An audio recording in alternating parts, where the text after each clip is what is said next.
Hello! And as the title says, this is just a personal tale about how my own ignorance, idiocy, and moronic behavior cut me off from playing one of the greatest games of all time for approximately 6 years, 7 years. So without further ado, let's get into it. After the cut.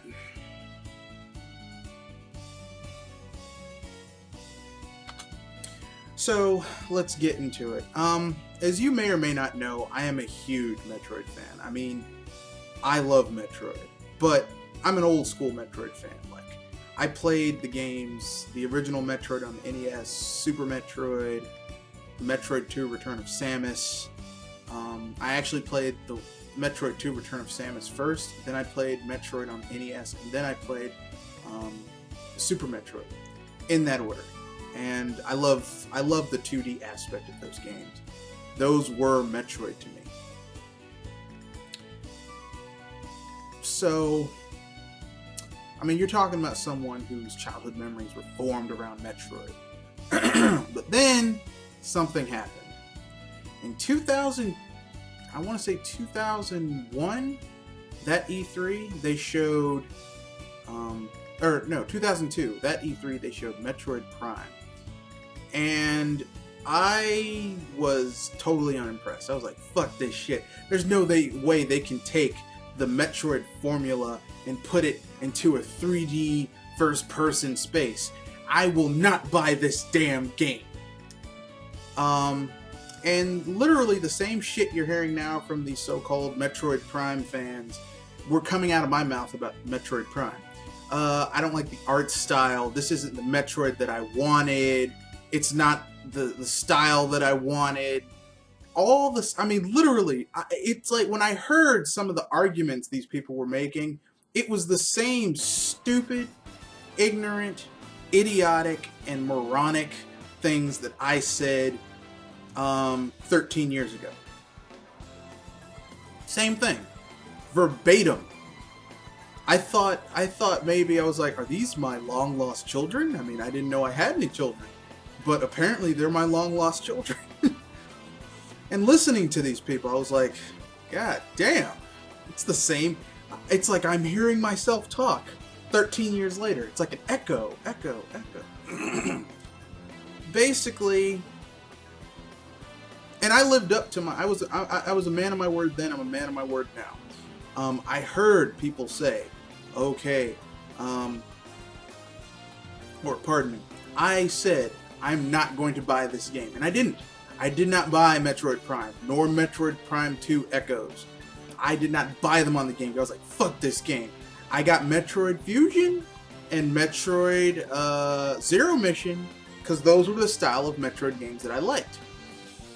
And I basically, I mean, now we know that Metroid Prime and Metroid Prime 2 Echoes, two of the greatest first-person shooters ever. Because they aren't just first-person shooters, they're more than that. But I let my ignorance get in the way of a great gaming experience, which was just stupid. But basically, I did not play a Prime game until 2008. When Corruption came out. And I said, fuck it, I'm gonna get this game. And I did. And it blew my mind. It blew my fucking mind. I had never seen anything like it before. It literally changed how I felt about first-person shooters. Because you have to remember, or if you don't remember, I grew up playing, the first-person shooters I played were on PC. So Doom, Wolfenstein, eventually Unreal, Quake, like I played those games. So for me, like a first-person shooter on a console, aside from GoldenEye or Perfect Dark, was like, peasant. So for me to play a first-person shooter that blew my fucking mind, like Metroid Prime 3 Corruption did, I lost my shit. And finally, I went back, I'm like, man, I have to play these games. And I could not find a copy of Metroid Prime 3 or Metroid Prime 2 or the original Metroid Prime for under $50 at the time, and I was like, shit. And you have to remember, I was a broke, let's see, 2008. I had just gotten out of college at that point, and I was working on Capitol Hill. I was like, damn, I gotta do something, you know. So basically, at that point, was just getting off of working off of Capitol Hill, and you know, I wasn't broke, but I didn't have money to spend on a ton of new games, and I wasn't gonna pay $50. I wasn't gonna pay over like $60-$70 for GameCube games. So I was like, okay, I'm gonna have to swallow my pride and get something else, which I did. Eventually, later on, Nintendo released the Metroid Prime trilogy, and I played that. And my God, I got to play the game that I missed, and my God, it was like my eyes had been opened. A gaming experience that I had foolishly cut myself off from, I got to experience in new and interesting ways. My God, I got to play the masterpiece trilogy. Metroid Prime 2 Echoes, Metroid Prime 3 Corruption. My God, the entire trilogy is just fucking awesome. So, imagine my chagrin when I saw people losing their shit about Metroid Prime Federation Force. Which, here's the thing. Metroid Prime for me is a great shooter, is a great game, not just because it's very action-packed, but because of the exploration and the story.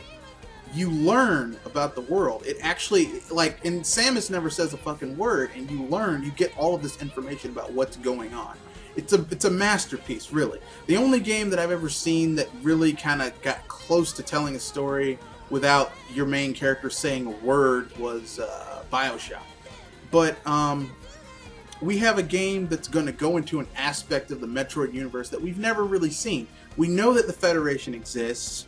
We know that they're constantly having this battle with the pirates, but we never get to really see, like, you see it from the eyes of Samus, who's like overpowered anyway compared to these Federation Marines.